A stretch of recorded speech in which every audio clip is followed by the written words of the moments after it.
O Homem-Formiga, ele pode ter salvado o MCU ou ter ajudado a salvar o MCU, mas definitivamente ele precisa que exista alguém para salvar os filmes dele. Porque Quantumania foi um filme que, enquanto eu estava assistindo, eu fiquei pensando, não é possível que eu esteja vendo isso, e não de uma maneira tão positiva assim. O filme começa com Scott Lang levando uma vida de famoso, de estrela, depois de ter ajudado a salvar o mundo, até que ele e toda a sua família acaba sendo sugado para o reino quântico, onde existe uma ameaça conhecida como Kang, o Conquistador. E basicamente é isso que esse filme entrega, o que a princípio eu achei até curioso, porque é muito rápido como ele quer apresentar o contexto, os personagens, em qual momento eles estão, e jogar todo mundo para dentro do reino quântico, que eu achei instigante, porque imaginei, claramente eu tô vendo a temática que vai ser trabalhada dentro desse filme, que são as relações familiares e as segundas chances. Porque tanto o Scott quanto a Janet são personagens que ficaram presos dentro do reino quântico em algum determinado momento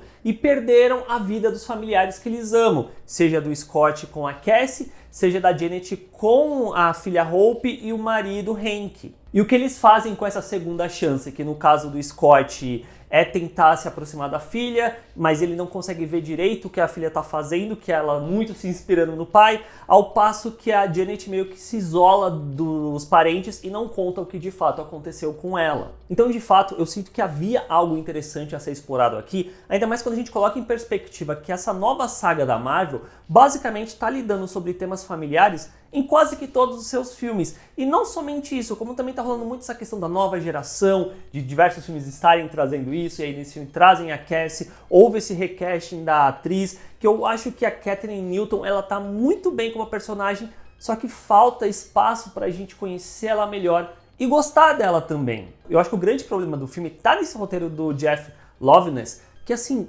não tem nada. No final das contas, é muito bizarro como é um filme estranho de não ter nada. Isso me deixa desesperado, porque você vê que não existe arco de desenvolvimento de nenhum desses personagens, não existe profundidade em nada do que é abordado dentro desse filme, seja a relação do Scott com a Cassie, seja da Janet com seus filhos, seja quem mora dentro desse reino quântico e toda essa questão de como esse povo que tá ali acaba sendo oprimido pelo Kang, que é o Conquistador, e a rebelião que existe ali. Tem alguns elementos dentro desse filme que eu sinto até que evocam a Star Wars por si, assim, tanto na forma como o lugar é mostrado em questão de design, de visual mesmo, quanto da própria questão da narrativa mesmo, só que, de novo, é tudo só jogado ali pra você, e você meio que tem que aceitar aquilo, porque o filme por si só não vai se dar o trabalho de fazer nada além disso.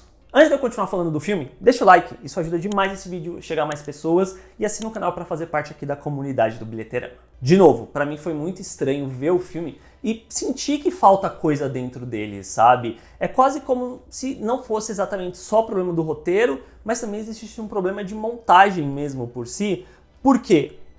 Eu sinto que falta uma substância, falta um recheio, e tudo que a gente está vendo em tela é só o esqueleto meio capenga dessa história que a gente está acompanhando. E segundo, que eu acho que aí é um problema dentro da edição mesmo, tem uma sequência de ação que eu simplesmente não conseguia entender o que estava acontecendo em cena, o que pra mim não ajuda muito. Além do fato de que o Peyton Reed, que é o diretor da trilogia Homem-Formiga como um todo, cara, eu não sinto que ele é um bom diretor. O primeiro filme, eu acho que ele funciona por conta do Paul Rudd, que é carismático pra caramba, e por conta também de que dá pra sentir os resquícios do Edgar Wright, que é ser o diretor do filme, ele acabou saindo.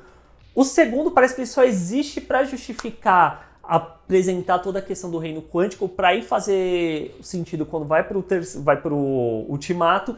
E aí esse terceiro filme, que ele deveria abrir a fase 5 da Marvel, eu sinto que ele simplesmente só existe de novo por conta de apresentar um outro elemento que vai fazer parte dessa saga como um todo, que é o Kang. E aí fica essa dúvida de pra que vocês fazem o filme do Homem-Formiga então, se o filme por si só ele não basta e ele nunca encontra uma justificativa suficiente para existir, e não somente isso, mas são filmes bem medianos para baixo.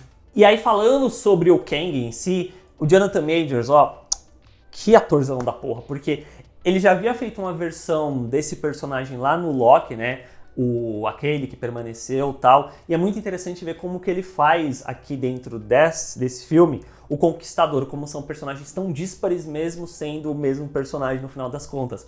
Como que esse Kang, ele é arrogante, ele é prepotente, ele é ameaçador, a forma como ele fala pausadamente, ele não quer ser interrompido, ele quer que você o escute, e ele parece uma força imbatível em alguns pontos até, que eu achei isso muito interessante. Eu imagino que deve ser um trabalho ao mesmo tempo muito divertido e muito desafiador para o Jonathan Majors, justamente porque ele tem que compor diferentes personas para um mesmo personagem.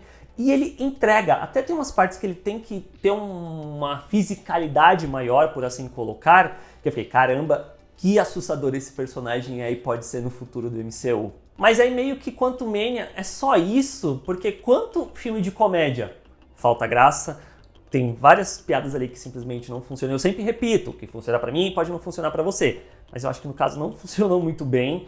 E quanto filme mais sério, eu sinto que falta roteiro, porque quando ele quer se levar a sério, eu gosto até da ideia dele, só que ele não desenvolve isso totalmente. As sequências de ação, por sua vez, são bem qualquer coisa, o que mostra o quão fraca é a direção do Peyton Reed, porque ele tem o Bill Pope como diretor de fotografia, que foi o diretor de fotografia de Matrix, ele tem uns heróis que conseguem diminuir e crescer de tamanho, e ele não brinca com isso, ele não tenta encontrar soluções criativas para isso, ainda mais dentro desse reino quântico que eles estão, tal. No final, acaba toda essa sequência de ação que tem dentro do filme, de uma forma geral, sendo extremamente genérica. Tem filme que eu saio do cinema pensando e eu passo a gostar mais dele com o tempo. O Gato de Botas 2, que eu fiz um vídeo falando que eu não gostei muito, hoje em dia eu já gosto bem mais, eu revi e tal. Enquanto que Quantumania, eu saí do cinema meio indiferente com aquilo que eu vi, mas conforme eu fui pensando no filme e fui gravando esse vídeo, eu fui gostando menos e menos do filme. E para o começo de uma fase 5, eu achei esse filme extremamente medíocre. E não é que eu tivesse morrendo de expectativas para vê-lo. Eu queria ver um filme legal. Eu acho que nem isso ele acaba sendo direito no final. E é isso, vocês vão assistir Quantumania? Quando vocês verem, deixem nos comentários se vocês gostaram ou não. Assine o canal para fazer parte da comunidade do Bilheterama. O joinha me ajuda demais e a gente se vê na próxima. Tchau, gente.